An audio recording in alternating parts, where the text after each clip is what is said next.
pertanyaan yang bisa jawab tadi abis kita sholat tarawih.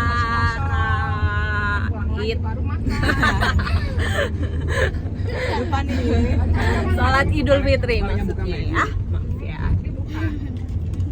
Oke, jadi sholat Idul Fitri tadi kita kan sholat ya. Sholat Id. Iya, sholat Id. Kita sholat. Abi semalam nanya. Ini jadi nih Santara punya pertanyaan. Nanti satu pertanyaan itu dapat 50.000 secara cuma-cuma. Secara cuma-cuma. Satu pertanyaan 50.000 yang bisa jawab ya. Oh, boleh jawab kan ya? Jadi pertanyaannya tadi, kita kan habis sholat Idul Fitri nih. Sekarang tanggal 2 Mei 2022. Ini ya di masjid tadi kita sholatnya.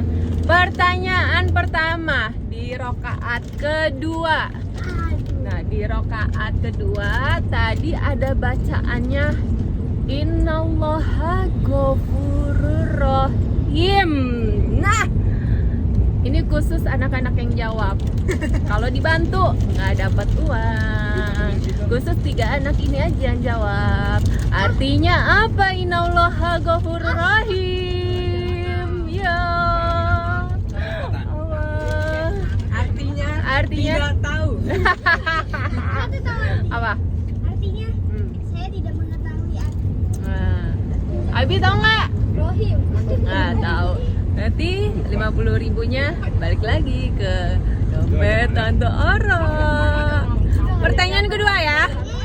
Pertanyaan kedua. Tadi kan ada nasihat setelah kita sholat Id. Bi, bagi minum dong, Bi. Nasihatnya itu, Yang mana aja deh. ini siapa nih yang bisa jawab ya? Siapa yang bisa jawab nanti dapat 50.000.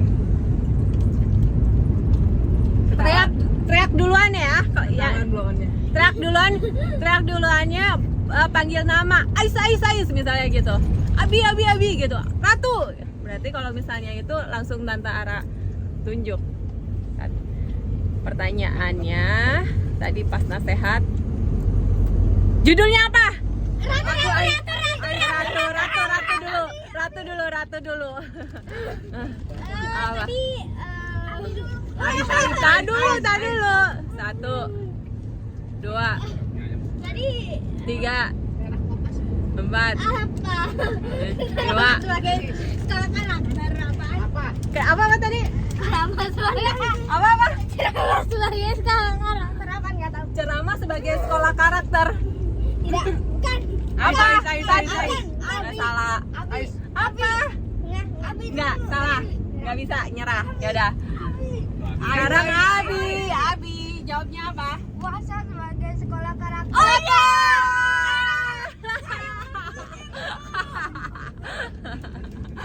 Dapat 50.000 buat Abi. Ratu dikit lagi. Oke. Ya kan lupa. Iya, nggak apa-apa. Ya, kan hampir dekat ceramah sama puasa sebagai sekolah karakter, ya kan? Dapat 1.000 nggak apa-apa kan? Enggak. Salah. Sekarang pertanyaan ketiga nih, pertanyaan ketiga gampang banget. Gampang banget. Ya. Pertanyaan ketiga nanti apa ya? Ini harus lengkap jawabnya ya. Lengkap. Terus harus dari ujung sampai ujung, lengkap banget pokoknya ya. Siapa cepet lagi ya? Siapa nama yang ceramah tadi? Siapa? Lengkap, harus pakai gelarnya sampai depan sampai belakang. Tadi kan ada namanya tuh. Ayo. Nggak tahu. Saya Jawab dulu, jawab apa? Haji aja. Terus? SPD. Bener udah, Haji Acengnya bener. Terus apa? Dihitung mah waktu. Jangan kasih tahu dong, Mama. Gagal nih, gagal.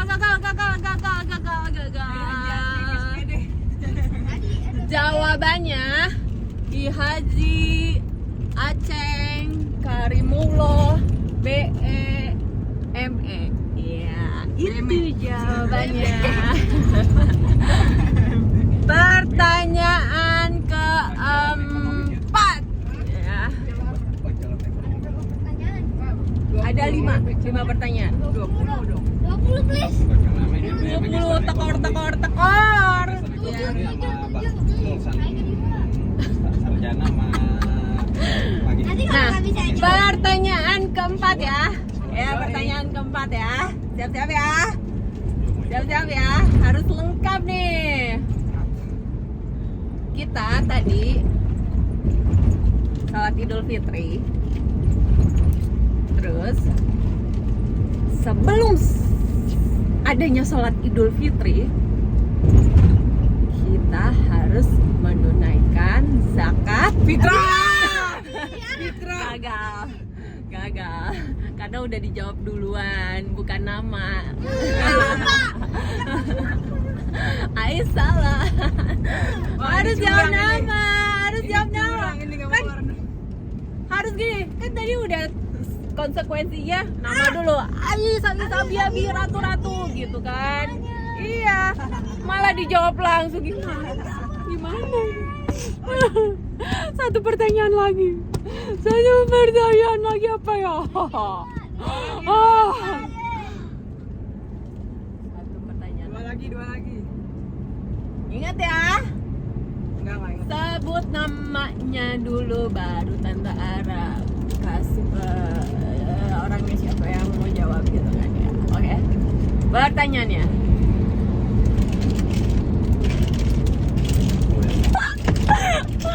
Nggak rela nih pertanyaan gampang ini kalau nggak bisa jawab. Kalau ada tutup bis juga ada. Zakat fitrah itu nilainya berapa? Ratu. Ais. Nilai apa kan? Ais zakatnya. Titik Ais. soft berapa liternya? Ais. Berapa soft? Mau ngomong apa nggak kedengeran? Ratu. Coba ratu. Berapa soft? Dan berapa liter? Kalau misalnya hitungan liter berasnya itu berapa? Ais. Ratu apa? Ais. Ya. Ais. Terus softnya berapa? Ratu berapa? Aduh. Ayo deh itu. Apa? Aduh, ini pertanyaan terakhir. Ini apa? Ayo, 1, 2. Sebentar. Ah. Sofi ngomong. Jawab dulu. 1, Berarti belum 2, Saya ngasal saja ya. Ya, berapa? Berapa? Tuh. Saya ngasal aja. Ya, berapa cepat? Cepat berapa? Iya, berapa? Nah, Boleh. berapa? Tapi saya agak malu. Ya, cepat 1. Ya udah 30 aja. banyak banget. Banyak banget. Saya nggak tahu. Salah. Sekarang Ais jawab. Tadi 3,5 liter. Tadi Pak Aceng sebutnya ini ucapan Pak Aceng ya. Soalnya ada rekaman di sini tadi. Tentara rekam berapa? 1, 3. 2, Terus softnya 3, Berarti ingatnya 3 doang. 5. 2. Sekarang nggak bisa jawab. 2,5. Apanya? Softnya berapa? 2,5. Abi juga sama. Iya, salah semua pertanyaannya habis. Uangnya cuma buat Abi. Ya. Jawabannya 1 soft. Nilai berasnya itu kurang lebih 3 liter guys. Tadi Pak Aceng bilang gitu. 1 soft. Ini Pak Aceng bilang 1 soft. Kalau misalnya berasnya itu kurang lebih 3 liter. Oke? Ingatnya 3 doang. Semoga bermanfaat video ini. Nanti aku bakal share. Ma, tambah pertanyaan lagi, Ma. Saya tidak terima. Makasih. Assalamualaikum. Bonus. Itu Abi doang yang bisa jawabannya. Tadi yang fitrah itu Ratu lupa. 50.000 Abi ini Abi. Oh, terima kasih. Bilang apa? Kasih. Alhamdulillah. Jazakillah khairan. Amin.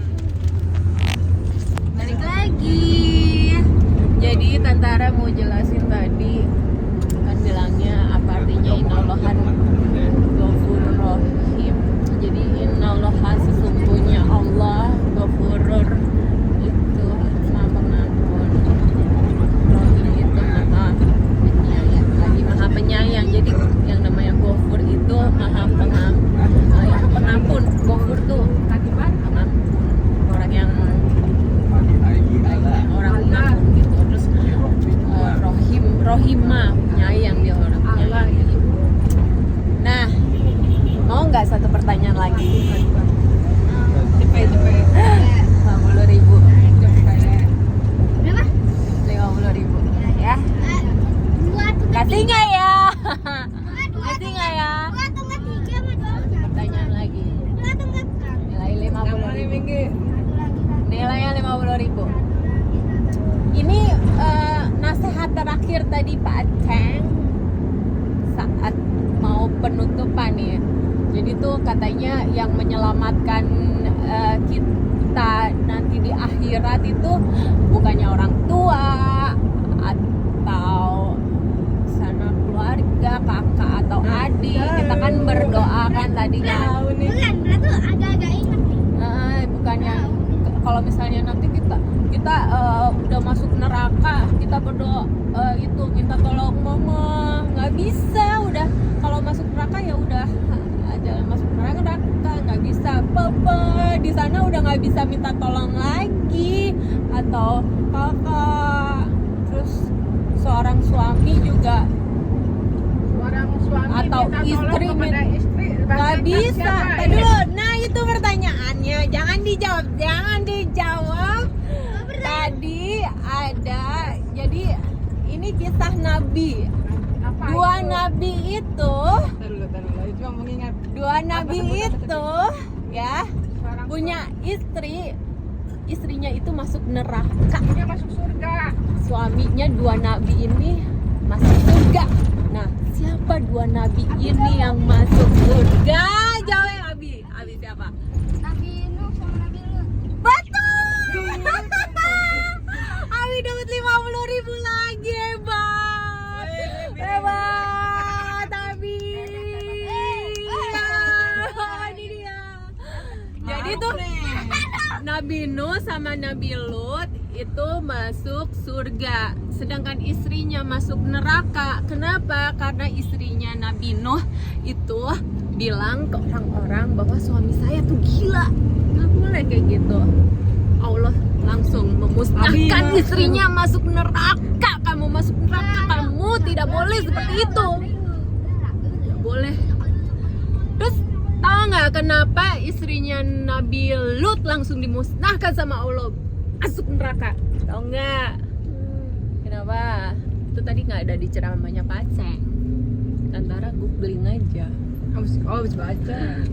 Antara googling Nabi Lut itu kenapa istrinya masuk neraka? Nabi Lut ceritanya mana ya? Karena istrinya itu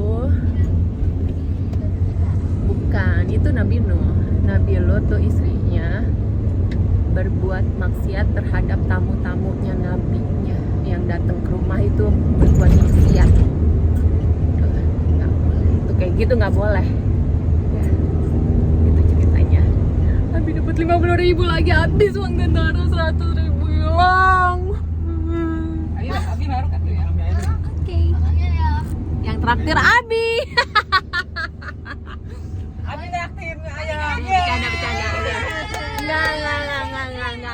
Enggak. Itu uangnya buat Abi simpan di tukang bakmi ayam yang nanti. Bercanda itu buat Abi. Oke, terima kasih. Ayam. Nggak bisa jawab coba. Abi mah bukan maru karena Abi pinter. Nih, bukan ya? Nih, pinter nih. Bukan. Tadi Nih, apa Tante aja? Ara nggak ada 50.000-an, tadi 50.000-annya balikin lagi. Ambil semua Abi. 50.000-nya balikin. Oke, udah ya, lunas ya yang 100.000 ini, yang 50.000. Semakin banyak kita memberi, maka akan semakin banyak kita menerima. Sebagaimana difirmankan dalam surah Al-Baqarah ayat 261. Masalul ladzina yunfikuna amwalahum fi sabilillah kamathali habatin ambatat sab'a sanabil fi kulli sunbulatin mi'atu habbah wallahu yudha'ifu liman yasha wallahu wasi'un 'alim. Perumpamaan orang yang menginfakkan hartanya di jalan Allah seperti sebutir biji yang menumbuhkan 7 tangkai. Pada setiap tangkai ada 100 biji. Allah melipat gandakan bagi siapa yang Dia kehendaki, dan Allah Maha Luas, Maha Mengetahui. Di akhir ayat ini kita juga diingatkan dengan dua sifat Allah, yakni Maha Luas dan Maha Mengetahui. Lagi-lagi ini menguatkan agar kita tidak perlu khawatir terhadap rezeki, karena Allah Maha Luas rahmatnya kepada hambanya dan karunia-Nya tidak terhitung jumlahnya. Allah juga Maha Mengetahui siapakah di antara hamba-hambanya yang patut diberi pahala yang berlipat ganda, yaitu mereka yang suka menambahkan harta bendanya untuk kepentingan umum, untuk menegakkan kebenaran, dan untuk kepentingan pendidikan bangsa dan agama. Ajaran Islam mengenai infak ini sangat tinggi nilainya. Selain mengikis sifat-sifat yang tidak baik seperti kikir dan mementingkan diri sendiri, infak juga menimbulkan kesadaran sosial yang mendalam bahwa manusia senantiasa saling membutuhkan dan seseorang tidak akan dapat hidup seorang diri. Sebab itu harus ada sifat gotong royong dan saling memberi, sehingga jurang pemisah antara yang kaya dan yang miskin dapat ditiadakan. Persaudaraan dapat dipupuk dengan hubungan yang lebih akrab. Menampakkan harta di jalan Allah, baik yang wajib seperti zakat maupun yang sunnah seperti sedekah, yang dimanfaatkan untuk kesejahteraan umat, untuk memberantas penyakit kemiskinan dan kebodohan, untuk penyiaran agama Islam, dan untuk pengembangan ilmu pengetahuan adalah sangat dituntut oleh agama dan sangat dianjurkan oleh syara. Sebab itu banyak sekali ayat-ayat Al-Quran yang membicarakan masalah ini serta memberikan dorongan yang kuat dan memberikan perumpamaan yang menggambarkan bagaimana beruntungnya orang yang suka berinfak dan betapa malangnya orang yang tidak mau menafkahkan hartanya. Allahu Akbar, Allahu Akbar, Allahu Akbar. La ilaha illallah, Allahu Akbar, Allahu Akbar, walillahil hamd. Jamaah salat Idul Fitri yang berbahagia, untuk lebih menguatkan persaudaraan yang dihasilkan dari ibadah puasa dan zakat ini, mari kita juga perkuat semangat persaudaraan dengan terus melakukan silaturahim. Apalagi di hari Lebaran ini, budaya silaturahim dengan saling memaafkan harus senantiasa kita pertahankan. Di zaman modern saat ini tidak ada alasan bagi kita untuk tidak bersilaturahim. Perkembangan teknologi saat ini mampu menjadi solusi dan sarana untuk memperkuat persaudaraan tanpa batas waktu dan tempat.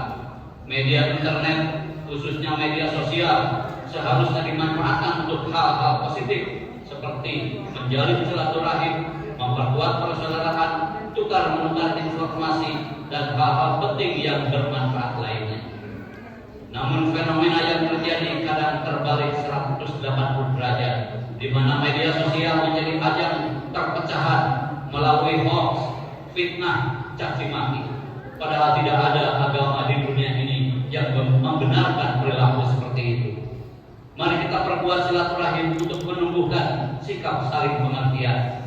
Jika kita kehilangan sifat tasamuh atau saling pengertian, maka kita akan merasa paling benar sendiri dan menuduh orang lain salah. Inilah yang kemudian memunculkan sifat intoleran yang jika dibiarkan akan memunculkan sikap radikal, ekstrim, dan berujung kepada tega menyakiti orang lain seperti sikap para teroris. Silaturahim akan memunculkan jiwa musyawarah, menyamakan dan menguatkan pemikiran, ide dan gagasan, sehingga akan menemui titik temu kesepakatan. Jiwa musyawarah kemudian akan memunculkan hubungan spiritual antara sesama manusia yang akan semakin mengokohkan persatuan dan kesatuan dalam masyarakat, yang dalam Al-Quran disebutkan dalam surah Al-Anbiya ayat 107, wa ma arsalnaka illa rahmatan lil alamin, dan kami tidak mengutus engkau Muhammad melainkan untuk menjadi rahmat bagi seluruh alam. Jamaah salat Idul Fitri yang berbahagia, mari kita rayakan Idul Fitri ini dengan cerdas. Orang yang cerdas melihat Idul Fitri ini sebagai kesempatan untuk menambah ketaatan dan ibadah kepada Allah Subhanahu wa taala dengan silaturahim, halal bihalal, saling bermaafan, memberi sedekah, dan menolong orang lain. Janganlah menjadikan Idul Fitri untuk menambah maksiat dan melampiaskan hawa nafsu seperti mencela, menghina, membuat ujaran kebencian, menebarkan hoax, dan memecah belah umat. Jangan pula kekanak-kanakan yang menjadikan Idul Fitri hanya sebagai kesempatan untuk bermain bersama teman-teman, bersenang-senang, belanja baju baru dan mendapatkan banyak THR dari keluarga dan sanak saudara. Jamaah sholat Idul Fitri yang berbahagia, salah satu cara beridul fitri orang cerdas adalah menghidupkan tradisi yang amat baik selepas Idul Fitri, yaitu tradisi saling memaafkan, atau lebih dikenal di Indonesia dengan tradisi halal bihalal, yang memiliki kesalahan meminta maaf kepada yang disalahi, yang disalahi memberi maaf kepada yang bersalah. Tradisi ini sesuai dengan firman Allah Subhanahu wa taala dalam surah Al-A'raf ayat 199, "Khudhil afwa wa'mur bil 'urfi wa'rid 'anil jahilin." Jadilah pokok maaf dan suruhlah orang mengerjakan yang ma'ruf serta berpalinglah dari orang-orang yang bodoh. Selain itu, dalam sebuah hadis dijelaskan orang yang bersalah diperintahkan untuk segera meminta maaf atas kesalahannya tanpa harus menunggu datangnya Idul Fitri. Sebagaimana diriwayatkan Imam Bukhari, Rasulullah SAW bersabda, "Man kanat lahu madlamatun li akhihi min irdihi aw syai'in fa yatahallahu minhu al-yawma qabla an la yakuna dinarun wala dirham. In kana lahu amalun shalih ukhidha minhu bi qadri madlamatihi wa illam takun lahu hasanah ukhidha min sayyi'ati sahibihi fa humila alaihi." Barang siapa yang pernah menganiaya saudaranya, baik moral atau material, segeralah minta kehalalannya hari itu juga, sebelum sampai pada hari tiada dinar dan dirham. Jika hal tersebut terjadi, bila ia memiliki amal baik, amal tersebut akan diambil sesuai kadar penganiayaannya. Namun bila dia sudah tidak memiliki kebaikan, maka kepadanya akan ditimpakan kesalahan dari saudaranya yang dia aniaya tadi. Menjadi jelas, mumpung hari ini semua orang sedang bahagia dengan menyambut hari raya Idul Fitri, semua orang mudah memberi maaf, semua orang dalam keadaan lapang. Mari kita manfaatkan momentum berharga ini untuk saling bermaafan. Jamaah sholat Idul Fitri yang berbahagia, pada momentum hari raya Idul Fitri ini kita diperintahkan Allah Subhanahu wa taala untuk peduli sesama, yaitu kewajiban untuk mengeluarkan zakat fitrah sebanyak 1 sok, kurang lebih 3 liter, yang dikeluarkan sebelum sholat Idul Fitri. Sebagaimana riwayat hadis, "Faradha Rasulullah sallallahu alaihi wasallam zakat al-fitri tuhratan lil shaimi minal lagwi wal rafat wa tuhmatan lil masakin. Man adaha qabla shalah fa hiya zakatun maqbulah wa man adaha ba'da shalah fa hiya shadaqatun min shadaqah." Rasulullah sallallahu alaihi wasallam mewajibkan zakat fitrah untuk menyucikan orang yang puasa dari kejelekan dan untuk memberikan makan bagi orang miskin. Siapa yang membayar zakat fitrah sebelum sholat Id merupakan zakat fitrah yang diterima. Siapa yang membayar zakat usai sholat Id dianggap sebagai sedekah biasa. Hadis riwayat Ibnu Majah. Tujuan zakat fitrah adalah untuk menyucikan diri orang yang berpuasa dari segala bentuk kesalahan selama berpuasa.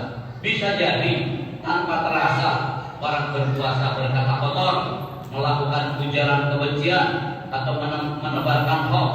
Maka zakat fitrah ini berfungsi untuk menyucikan jiwa orang yang berpuasa agar menjadi insan yang mulia. Selain itu, zakat fitrah bertujuan untuk berbagi terhadap sesama muslim yang membutuhkan. Jangan sampai di hari raya yang mulia ini mereka masih memikirkan kebutuhan pangan. Inilah kemuliaan agama Islam yang tidak hanya memperhatikan ibadah secara vertikal kepada Allah Subhanahu wa taala, namun juga memperhatikan sesama muslim yang membutuhkan. Jamaah salat Idul Fitri yang berbahagia, ada pelajaran penting yang dapat kita petik dari hari raya Idul Fitri ini, yaitu sebagaimana diungkapkan dalam sebuah syair yang berbunyi, "Laisa aid liman labisal jadid walakin aid liman tawhatuhu tazid. Laisa aid liman tajammala bil libasil warqu innama aid liman ghufirat lahu dzunub."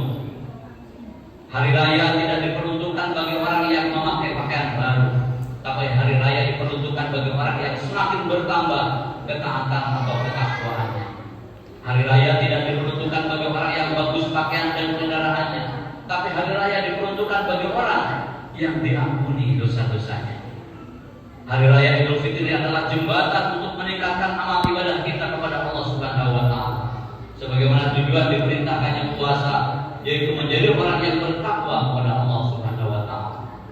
Jika sebelum bulan Ramadan ibadah kita belum baik, banyak melakukan kesalahan dan kejelekan, setelah hari raya Idul Fitri ini, mari kita berkomitmen untuk memperbaiki diri, memperbaiki kesalahan, dan meminimalisir kesalahan dan kejelekan. Mari kita contoh puasanya ular. Sebelum berpuasa ia menjadi hewan yang menjijikkan, namun setelah berpuasa selama beberapa waktu ia menjadi kupu-kupu yang indah dan disukai orang banyak. Jangan sampai kita berpuasa sebagaimana ular, tidak perbedaan selama melakukan puasa, bahkan setelah puasa ia lebih ganas dari sebelumnya. Nauzubillah min dzalik. Allahu akbar, Allahu akbar, Allahu akbar. La ilaha illallah wallahu akbar. Allahu akbar walillahil hamd. Jamaah Idul Fitri yang berbahagia, dalam kesempatan yang baik ini mari kita meninjau pula beberapa ayat Allah dalam Al-Qur'an yang akan menjelaskan kepada kita suatu adegan drama kenyataan yang akan terjadi kelak di akhirat. Ayatnya terdapat dalam surah Al-A'raf ayat 50 dan 51. Wa nada ashabun nari ashabal jannah an afidu alaina minal ma' aw mimma razaqakumullah qalu innallaha harramahuma 'alal kafirin alladzina takhudhu dinahum lahwa wal 'iba wa gharatuhumul hayatud dunya fa yawma nansahum kama nasu liqa yawmihim hadza wa ma kanu bi ayatina yajhadun. Dan penghuni neraka memanggil atau menyeru kepada penghuni surga, wahai penghuni surga, limpahkanlah kepada kami sedikit air atau makanan yang telah direzekikan Allah kepada kalian. Mereka penghuni surga menjawab, sesungguhnya Allah telah mengharamkan keduanya bagi orang-orang kafir, yaitu orang-orang yang menjadikan agama mereka sebagai permainan dan senda gurau, dan kehidupan dunia telah menipu mereka. Maka pada hari ini kami melupakan mereka sebagaimana mereka melupakan pertemuan mereka dengan hari ini, dan sebagaimana mereka selalu mengingkari ayat-ayat kami. Hadirin, bisa jadi yang memanggil dari neraka itu adalah seorang istri, sedangkan yang dipanggil di surga itu adalah suaminya. Seperti model istri Nabi Nuh atau istri Nabi Lut dengan suami mereka. Wahai suamiku, kata si istri, bisakah Anda menolong aku hari ini untuk mengentaskan aku dari neraka ini dan mengajak aku untuk tinggal bersamamu di surga? Mungkin suami-suami mereka hanya bisa menarik napas panjang tanpa harapan. Bisa juga sebaliknya, yang menyeru dari neraka itu adalah seorang suami, sementara yang dipanggil di surga itu adalah istrinya, seperti model Asia dengan Fir'aun. Dan bisa jadi yang memanggil dari neraka itu adalah seorang bapak, sementara yang dipanggil di surga itu adalah anaknya, seperti model Azar, bapaknya Nabi Ibrahim dengan Ibrahim sebagai anaknya. Dan tentu bisa juga yang menyeru dari neraka itu adalah seorang anak, sementara yang dipanggil di surga adalah ayah bundanya. Si anak menyeru, ayah, ibu, apakah ayah dan ibu tega melihat anak ini menderita tiada tara dalam neraka? Apakah ayah dan ibu tidak bisa menolong aku? Tidakkah bisa ayah ibu memberikan kepadaku air surga mesti cuma seteguk? Maka ayah bundanya menjawab, nah, kalau sangat tega, mana ada orang tua yang tega melihat anaknya menderita? Tapi apa boleh buat, Allah sudah menetapkan bahwa rezeki surga adalah haram bagi penghuni neraka. Dari ayat-ayat di atas tadi bisa kita mengambil pelajaran bahwa di hadapan Allah kelak kita tidak bisa mengandalkan diri kepada orang lain. Istri tidak bisa mengandalkan suaminya, suami tidak bisa mengandalkan pada istrinya, orang tua tidak bisa mengandalkan pada anaknya, anak pun tidak bisa mengandalkan pada orang tuanya. Masing-masing harus punya modal iman sendiri-sendiri, dan masing-masing harus bisa menyelamatkan dirinya sendiri dari azab neraka. Setelah masing-masing memiliki imannya sendiri-sendiri, barulah di antara mereka bisa saling menolong. Doa orang tua akan bermanfaat bagi anaknya jika kedua pihak memiliki modal iman masing-masing. Syafaat seorang teman akrab akan bermanfaat bagi temannya yang lain jika kedua pihak telah memiliki modal iman masing-masing. Allahu Akbar, Allahu Akbar, Allahu Akbar. La ilaha illallah, wallahu akbar, Allahu akbar, walillahil hamd. Jamaah Idul Fitri yang berbahagia, akhirnya semoga Allah Subhanahu wa taala menjadikan kita sebagai orang-orang pemaaf, orang-orang yang senang bersilaturahim, berbakti terhadap kedua orang tua kita, dan semoga kita dipertemukan Allah di akhirat kelak bersama keluarga kita memasuki surga Allah Subhanahu wa taala selamat dari nerakanya. Amin ya rabbal alamin.